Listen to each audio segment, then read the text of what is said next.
merong isang malaking bell. That's what we call the golden bell of Buhi Kamsur. So, nung mga panahon po noon, nabalitaan ng mga Moro na meron daw tinatagong golden bell dito sa Buhi. Kaya, naisipan nilang pumunta or lusubin ang Buhi para kunin ang golden bell na ito.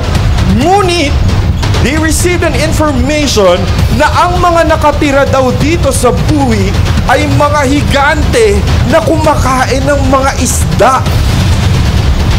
Kaya natakot yung mga Moro, umatras sila, hindi sila tumuloy para kunin ang golden bell na to. Na initially, ang plano ng ating mga katutubo ay ibaon ito sa Lake Buhi. At ganun nga ang ginawa nila, mga kaibigan. Paano nga ba nagkaroon ng mga higante dito sa Buhi na kumakain ng isda? Well, ladies and gentlemen, they are pertaining sa isda, sa mga sinarapan, yung pinakamaliit na isda sa mundo or the smallest fish in the world that we call sinarapan. And the people that they're pertaining to na mga higante, tayo yun. So yung mga tao kumakain doon, mga higante daw kumakain ng mga isda, so maliliit na sila kasi yun yung smallest fish in the world.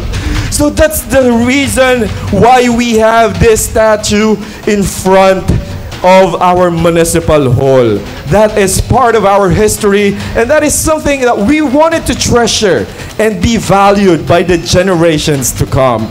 With that being said, palakpakan po natin ang lahat ng mga tao na nabuhay bago tayo at preserve ang ating kultura. And of course, the present administration as well for putting up this wonderful park. And at this juncture, ladies and gentlemen, speaking of beauty, would like to thank the following sponsors for making this event truly beautiful tonight. Maraming